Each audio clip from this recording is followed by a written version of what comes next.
샬롬 샬롬 샬롬 샬롬. 하나님 사랑합니다. 여러분 주 안에서 사랑합니다. 오늘 역대상 22장 1절에서 19절 말씀, 누구를 위하여? 야훼를 위하여, 야훼 성전, 다윗의 깊은 뜻이 있는 그러한 그 성전을 지어나가는 그런 내용이죠. 다윗의 인구조사와 오르나니 타작마당이 어제 있었던 일, 저희들 함께 합독하고 나눴죠. 성전 건축을 이제 준비합니다. 다윗에게는 너는 손에 피가 많이 묻었다. 그렇기 때문에 내 아들에게서 내가 내 성전을 짓도록 하겠다, 이렇게 말씀하셨어요. 그럼에도 불구하고 다윗은 성전을 짓기 위한 여러 가지 준비를 하게 됩니다. 솔로몬의 성전 하면 우리 머리에는 번뜩 아름답고 화려한 제일 먼저 떠오르죠. 실제 그 성전은 당시로서 가장 귀하고 비싼 재료들을 사용하고 최고 수준의 기술을 동원해서 건축된 시대의 최첨단 최고급의 건물이었으면 틀림이 없습니다. 그렇지만 이 솔로몬의 성전에 있어서도 그 진짜 아름다움은 그런 외적인 것이 아니라 성전을 지어 바친 성도들에게 있었습니다. 오늘 본문을 통해서 예나 책임이나 아름답고 영광스러운 교회는 과연 어떤 성도들을 통해서 이루어질 수 있는지 함께 묵상하는 시간 갖도록 하죠. 첫째, 생애 최고와 전부를 다 바치는 성도들이 실로 가장 아름다운 교회를 함께 세우게 됩니다. 본문 2절에서 5절에 기록하기를 다윗이 명하여 이스라엘 땅에 오가는 이방 사람을 모으고 석수를 시켜 하나님의 전을 건축할 돌을 다듬게 하고, 다윗이 또 문짝목과 거물못을 쓸 철을 한없이 준비하고 심이 많아 중수를 셀 수 없는 놋을 준비하고 백향목을 무수히 준비하였으니 이는 시돈 사람과 두루 사람이 백향목을 다윗에게로 많이 수원하여 왔습니다. 수원이라고 하면은 바다로 운반했다라는 거겠죠. 다윗이 가로되 내 아들 솔로몬이 어리고 연약하고 야훼를 위하여 건축할 전은 극히 장려하여 만국의 명성과 영광이 있게 하여 할지라. 그러므로 내가 이제 위하여 준비하리라 하고 죽기 전에 많이 준비하였더라, 이렇게 말씀합니다. 앞장에 나오듯이 다윗은 자기가 직접 성전을 건축하고 싶은 소원을 가졌었지만 그것이 허락되지 않았을 때 자신의 남은 인생을 다른 방법으로 헌신하기로 작정을 합니다. 그것이 본문 5절 끝에서 다윗이 스스로 밝히고 있듯이 그러므로 내가 이제 위하여 준비하리라, 이렇게 결단을 합니다. 내가 직접은 못하지만 아들을 위해서 이런 모든 것들을 아직 어리기 때문에 다 준비해 놔야 되겠다, 이렇게 결단한 거죠. 자기가 성전을 직접 짓지는 못하더라도 최소한 성전을 짓기 위한 준비만이라도 남은 전 생애를 바쳐서 완수하려고 했던 다윗의 그런 그 하나님을 사랑하고 성전을 사랑하는 그런 마음, 우리가 깊이 묵상하고 깨닫고 가야 할 것 같습니다. 2절에서 5절까지 4절 중에 준비라는 단어만 해도 5번이나 나타날 정도로 다윗의 각오가 얼마나 굳었는지 우리가 짐작할 수가 있습니다. 과거에 남은 반평생의 인생을 두고 그런 확실한 목표를 굳게 정했던 다윗은 그 실천을 위해서도 역시 전력을 다했을 겁니다. 나중에 14절에 나타나는 대로 그는 금 10만 달란트와 은 100만 달란트, 그리고 놋과 철은 중수를 셀 수 없을 만큼 심히 많이 예비하였다, 이렇게 증거하죠. 그 양이 오늘날의 액수로 환산해서 얼마나 되는 것인지는 알 수가 없지만 하여튼 문자 그대로 심히 많은 액수였으면 틀림이 없습니다. 14절 상반절에 보면 다윗은 내가 환난 중에 야훼의 전을 위하여 이런 것들을 준비했다, 이렇게 증거되어 있습니다. 이 환난 중이라는 말은 무슨 특별한 환난을 당했다는 뜻이 아니라 그처럼 성전 건축을 위해 준비한다는 것이 결코 쉽지 않은 아주 어렵고 힘든 일이었다는 것을 나타내고 있죠. 심히 많은 액수의 자금을 모으는 것이 그저 굴러들어오는 대로 저절로 된 일은 결코 당연히 아니겠죠. 아무리 왕이고 아무리 연승을 하긴 했지만 그와 같이 막대한 재물을 준비하는 것은 다윗으로는 정말 피땀을 짜내듯이 어려운 일이었고, 그럼에도 불구하고 그는 죽기 전에 다 준비하겠다, 이런 결심 하나로 그 모든 것을 다 해내었던 것입니다. 다윗은 그처럼 성전 건축을 위한 기금과 자재를 힘써 준비했을 뿐만 아니라 2절에 보니까 돌 다듬는 일을 이미 시작하게 합니다. 이것은 시간이 많이 걸리는 일이었기 때문에 건축 공사가 본격적으로 시작되기 전에 미리 해두는 것이 지혜로운 계획이었고, 다윗에게 할 수 있는 한도 내에서 어찌하든 조금이라도 더 많이 성전 건축에 참여하고 싶었던 심정을 나타내고 있기도 하죠. 그처럼 귀금속 자주와 돌뿐 아니라 4절에 당시로서 최상의 목재였던 백향목 역시 시돈과 두로로부터 수은하여 미리 준비해 두었다, 이렇게 나타납니다. 이제 내가 성전 건축을 위해서 준비하겠다라는 다윗의 서문은 이처럼 그의 남은 평생을 통해 자신의 모든 힘과 정성을 다 쏟아바침으로 이행됩니다. 그 결과로 다윗의 인생 결론은 하나님과 이스라엘 백성 앞에 너무나도 명예로운 한 문장 중 죽기 전에 많이 준비하였다라는 말로 요약될 수가 있었죠. 오늘 목사님의 장례식에 참석한 적이 있었는데, 그 유전자들이 고인이신 아버지께서 생전에 제일 좋아하셨던 어떤 노래를 장례식 중에 오디오를 통해서 종국객들에게 들려주었는데, 찬송가가 아니라 무슨 클래식 음악이었다고 합니다. 고인께서 그처럼 음악에 조예가 깊은 것, 좋아했다는 것은 알겠지만, 목사님이시면 적어도 찬송가나 복음성가가 가장 애창했던, 그리고 또한 많이 좋아했던 그런 곡이었다라고 들려줬으면 어떨까, 이런 안타까움을 가졌었다라는 어떤 내용을 제가 읽은 적이 있습니다. 가는 곳마다 어느 교회에서든지 또한 충성스럽게 섬겼다라는 것을 알 수 있는 어떤 장로님, 권사님, 아니면 집사님들, 이런 그분의 일생에 대한 것을 읽는 그런 부분, 고인의 약사라고도 하죠. 그런데 또 그것이 어느 교회였다라는 것은 없고 그냥 이러이러한 일을 이렇게 많이 했습니다, 이렇게 나타나는 것도 보면 이왕이면 자기가 섬기던 그 본교회 그렇게 충성을 다했더랬으면 좋았을 거라는 그런 안타까움도 있었다. 나중에 재림하신 예수님 앞에 대충 어디든 가는 곳에서 열심히 이름도 없고 빛도 없이 섬겼습니다, 뭐 이렇게 얘기할 수도 있겠지만, 사실은 정말 내가 사랑하는, 내가 섬겼던 그 교회, 이런 그 이름이 항상 드러날 줄 아는 그런 저희들 그 마음 맞췄으면 얼마나 좋았을까.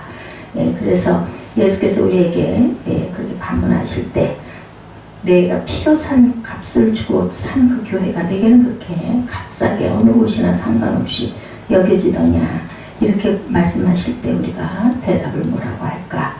숯불이 머리 위에 올려진 것 같은 부끄러운 구원이 절대로 되어서는 안 되겠죠. 떳떳이 당당히 드러낼 줄 아는 우리 교회를 중심으로 남은 모든 생애를 바쳤습니다. 우리 인생의 역사를 정리할 수 있는 반듯하고 온전한 그런 모습, 이 다윗처럼 정말 하나님의 성전을 위해서 내가 있는 모든 것을, 내 일생을, 내 전 생애를 다 드렸습니다 하는 그러한 고백을 할 수 있는 저와 여러분들이 되어야 되지 않을까. 그래서 이 세계를 받은 교회를 중심으로 각자 생애의 최고와 전부를 바치기로 기쁘게 서원하고, 죽기 전에 많이 준비하는 헌신의 결산을 주님께 바치고, 그 교회를 실로 극히 장려하고도 만국의 명성과 영광을 떨치는 교회로 세워가는 하나님의 귀한 자녀들이 다 되어야 되겠죠. 두 번째로 대대로 야훼를 섬기는 성도들이 정말 멋진 교회를 함께 세우게 됩니다. 6절부터 10절까지의 말씀에 다윗이 그 아들 솔로몬을 불러 이스라엘 하나님 야훼를 위하여 전을 건축하기를 부탁하여 이르되, 내 아들 하나는 내 하나님 야훼의 이름을 위하여 전을 건축할 마음이 있었으나 야훼의 말씀이 내게 임하여 이르시되, 너는 피를 심히 많이 흘렸고 크게 전쟁하였느니라. 내가 내 앞에서 땅에 피를 많이 흘렸은즉 내 이름을 위하여 전을 건축하지 못하리라. 한 아들이 내게서 나리니 저는 평강의 사람이라. 내가 저로 사면 모든 대적에게서 평강하게 하리라. 그 이름을 솔로몬이라 하리니 이는 내가 저의 생전의 평안과 인정을 이스라엘에게 줄 것임이니라. 저가 내 이름을 위하여 전을 건축할지라. 저는 내 아들이 되고 나는 저의 아비가 되어 그 나라 위를 이스라엘 위에 굳게 세워 영원까지 이르게 하리니 하셨나니. 이렇게 10절까지 기록되어 있죠. 저는 늙은 다윗이 어린 솔로몬을 불러 앉혀놓고 자신의 심정, 가장 깊은 곳에서 올라나오는 인생 감정을 남겨주는 장면을 우리가 알 수가 있습니다.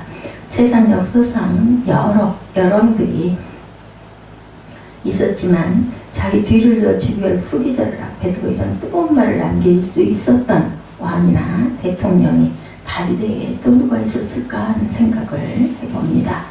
이 대화 속에 그런 상황에서 흔히 있었을 정권 유지를 위한 요령이나 백성과 그 신하를 다루는 노하우나 전쟁에서 승리하는 계책 따위의 내용은 전혀 없죠. 나는 정말 이제 성전 건축을 내가 정말 진정하고 싶었다 그렇지만 하나님께서 나의 피 묻은 과거 때문에 이 일을 못하게 하셨다 하지만 하나님께서 그 대신에 내가 이 성전 건축의 과업을 물려주시고 이루게 할 것이다 이렇게 약속을 하셨다. 지금 내가 왕이 되는 것은 바로 이 한 가지 중차대한 사명을 완수하기 위한 것이다. 이스라엘 역사상 최전성기를 이룬 두 부자 성군들 사이 이런 차원 높고 뜨거운 사명 전수가 이루어지고 있는 모습입니다. 그런데 다윗은 본격적인 성전 건축에 대한 지시를 그의 마지막 소원으로 마치 유언처럼 솔로몬에게 남깁니다. 11절부터 16절에 내 아들아 여호와께서 너와 함께 하시기를 원하며 내가 형통하여 야훼께서 내게 대하여 말씀하신 대로 야훼 전을 건축하며 야훼께서 내게 지혜와 총명을 주사 너로 이스라엘을 다스리게 하시고 너의 하나님 야훼의 율법을 지키게 하시기를 더욱 원하노라. 내가 만일 야훼께서 모세로 이스라엘에 명하신 모든 율례와 규례를 삼가 행하면 형통하리니 강하고 다른 데서 두려워하지 말고 놀라지 말아라. 내가 환난 중에 야훼의 전을 위하여 금 10만 달란트와 은 100만 달란트와 녹과 철을 그 중수를 셀 수 없을 만큼 심히 많이 예비하였고 제목과 돌을 예비하였으나 너는 더할 것이며 또 공전이 내게 많이 있나니 그 석수와 목수와 온갖 일에 익숙한 모든 사람들이니라. 금과 은과 녹과 철이 무수하니 너는 일어나 일하라. 여기서 너와 함께 계실지로다. 이렇게 다윗이 솔로몬에게 말하고 있습니다. 여기서 다윗은 솔로몬에게 성전 건축이라는 이 사명을 수행함으로 너는 더욱 하나님의 말씀을 순종하는 신앙을 지켜라. 이렇게 말하죠. 성전 건축이라는 외형 자체가 최종 목적이 아니라 사명을 통해서 솔로몬이 하나님 말씀을 따르는 신앙을 순수하게 지키게 되는 것이 다윗의 바램, 아버지가 아들을 향한 유언과 같은 그런 아주 뜻깊은 그런 바램입니다. 앞서 4절에 나와 있는 대로 다윗이 보기에 솔로몬은 아직 어리고 연약한 사람에 불과하고 반면에 그가 완수해야 할 성전 건축은 정말 중차대한 막중한 과업이었기 때문에 다윗은 그런 솔로몬은 이제 이 일을 완수하기 부족함이 없도록 강한 사명감을 불어넣어주는 그런 그 최선의 노력을 다하는 모습입니다. 다윗의 이것은 하나님께서 명하신 일이다. 그리고 내가 이 일을 위하여 준비할 수 있는 것은 다 해놓았으니 너는 조금도 어려워하거나 걱정할 것이 없이 그저 일어나서 일하기만 하면 된다. 솔로몬을 격려하는 이유가 바로 그 때문이죠. 그는 너는 성격이 온순하고 유약한데 그런 모습으로 신하들 앞에 나타나면 왕으로서의 권위를 세우지 못한다. 처음부터 꽉 잡고 세게 나가야 한다는 따위의 정치적 조언을 해준 것이 아니었죠. 너는 강하고 담대하여 두려워하지 말고 놀라지 말아라. 일어나서 이 일에만 충성하면 나머지는 하나님께서 다 형통하게 인도해 주실 것이다. 이처럼 다윗은 자기 아들 솔로몬 역시 자신과 마찬가지로 하나님 앞에서 바른 신앙인인 동시에 충성스러운 사명으로 평생을 살아야 한다는 마지막 유언처럼 당부하며 격려해주고 있습니다. 우리 역시 교회를 통해서 이와 같은 신앙의 계승, 사명의 계승을 이어가야 하지 않겠습니까? 교회 중심의 신앙생활이 바로 나와 내 아들, 나와 내 딸이 함께 부모, 자녀로서 형성되어야 할 공감대의 제1호가 되어야 할 것입니다. 만일 성경 말씀에 대한 순종과 성삼위 하나님을 믿는 신앙과 교회를 찾아 선손히 충성스럽게 섬기는 사명이 부모로부터 자녀와 후손에게 영적 유산으로 전해지지 못한다면 그야말로 정말 심각한 단절이 될 것입니다. 그것은 문화의 차이나 사고방식의 차이 정도로 유발되는 것과는 비교도 안 되는 최악의 단절 바로 백부자 심판대학까지 그대로 이어질 영원한 단절이 될 수밖에 없을 겁니다. 우리 부모 세대는 지금 자신이 섬기고 있는 교회를 나만 신앙생활하고 끝날 것으로 생각하지 말아야 되겠죠. 자신은 나름대로 신실하고 교회 중심의 신앙생활을 하고 있다고 하면서 자기는 어떻게 자녀들은 되든지 안중에 없어서는 무책임한 부모가 되고 말 것입니다. 이 교회를 통해서 나뿐만 아니라 내 자녀에게도 똑같은 하나님 경외의 신앙 또한 뜨거운 사명 또 큰 선한 사업에 대한 서원들이 이어져 나가겠죠. 아버지 어머니가 평생토록 보여주었던 그대로 너도 일어나서 일을 해야 된다. 어디를 가든지 교회 중심, 성경 중심, 그래서 하나님 중심으로 살아가라. 그럼 너도 생애 정말 만사에 어려움이 없이 잘 살아갈 것이다. 우린 자녀에게 이런 교육을, 믿음의 교육을 시켜야 할 줄로 믿습니다. 교회를 사랑하고 선한 일에 충성을 다함으로 하나님을 바로 섬기는 귀한 유산을 자자손손 대대 이어주므로 이 교회를 야훼께서 항상 함께 하시는 멋진 교회로 부흥시키는 성도들이 되시기를 주님의 이름으로 축복합니다. 세 번째로 시대적 사명감에 공감하는 성도들이 진정 영광스러운 교회를 세워나가게 되겠죠. 17절 이하 19절에 기록하기를 다윗이 또 이스라엘 모든 방백에게 명하여 그 아들 솔로몬을 도우라 하여 가로되 너희 하나님 야훼께서 너희와 함께하지 아니하시느냐 사면으로 너에게 평강을 주지 아니하셨느냐 이 땅 범인을 내 손에 붙이사 이 땅을 야훼와 그 백성 앞에 복종하게 하셨나니 이제 너희는 마음과 정신을 진정하여 너희 하나님 야훼를 구하고 일어나 여호와 하나님의 성소를 건축하고 야훼 언약궤와 하나님의 거룩한 기구를 가져다가 야훼 이름을 위하여 건축할 전에 드리게 하였더라. 이렇게 말씀합니다. 이제 다윗은 이스라엘 백성의 대표자들을 불러놓고 솔로몬을 도와 이 성전 건축에 적극 참여하기를 강권하죠. 그처럼 그들에게 성전 건축의 사명감을 일깨워주는 것 가운데 다윗은 한 가지 의미심장한 사실을 또한 일깨워주고 있습니다. 그것은 바로 이스라엘이 그 당시 누리고 있었던 온갖 현실적인 축복들이었습니다. 우선 하나님께서는 다윗을 통해서 그 시대 이스라엘 민족에게 서면으로 평강을 주시죠. 문자 그대로 평화시대를 누리게 하십니다. 또한 땅의 거민들 다윗의 손을 붙이시고 이스라엘에게 복종하게 하셨습니다. 바로 앞에 사울왕 시대까지만 해도 블레셋을 비롯한 주변 이방 민족들에게 시달림을 받았던 이스라엘이 이제는 그들의 공물을 받는 위치로 올랐습니다. 그야말로 모든 일에 하나님께서 이스라엘과 함께 하심이 누구의 눈에도 명백하게 비춰지죠. 다윗이 보기에는 이스라엘이 이런 축복을 받게 된 것은 하나님께서 이제 성전 건축의 모든 힘을 모으라고 명령하시는 것이나 다름이 없습니다. 마음과 정신을 진정하고 즉 마음과 정성을 다하고 일어나 성전을 건축하는 이 일에 전심전력으로 충성하는 것만이 축복시대 마땅히 우리가 해야 할 과업이다. 누구의 눈에도 당연하게 인정이 됐을 것입니다. 다윗 이전 이스라엘의 주변 이방 민족들로부터 시시때때로 침략과 노력을 당하고 있을 때를 비교해 본다면 그런 평강의 시기란 성전 건축을 위한 그러한 호기일 수밖에 없죠. 나중에 솔로몬 이후 나라가 남북으로 분열되고 결국 아수르 제국과 바벨론 제국으로부터 고통당하는 시기가 오게 될 때에 비교해 본다면 그 이스라엘 최강의 힘을 가지고 있던 이때 성전을 건축하라고 하신 하나님의 명령은 실로 당연한 그러한 그 귀한 때였다는 거죠. 당시 이스라엘 백성의 입장이 일어나 성전 건축하는 것이 그처럼 당연한 것이었다면 저와 여러분의 경우는 과연 어떨까요?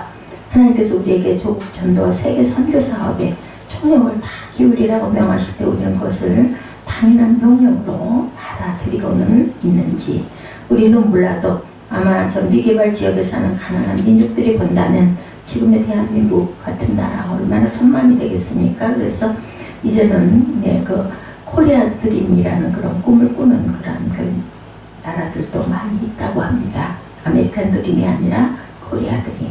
우린 정말 평강의 시대에 살고 있습니다. 5,000년 역사를 통해서 지금의 대한민국만큼 복스러운 시대는 사실은 물질적인 풍요의 시대에 사는 이 시기는 없었던 것 같아요. 제가 그 지난 날을 돌아본다 해도 먹고 살기 위해서는 부족과 전쟁을 하지 않을 수 없던 그런 시대를 지나가고 이미 한참 전에 지나갔습니다. 전쟁이라는 것. 하루에 1000칼로리밖에 먹지 못하고 평균을 40세까지 살지 못했던 시대는 오랜 옛날이 아닌데도 사실은 정말 얼마 많이 오래된 그런 일들이 아닙니다. 대부분의 사람들은 그것을 정말 옛날 나하고는 전혀 관계없는 일중으로 생각들 하죠.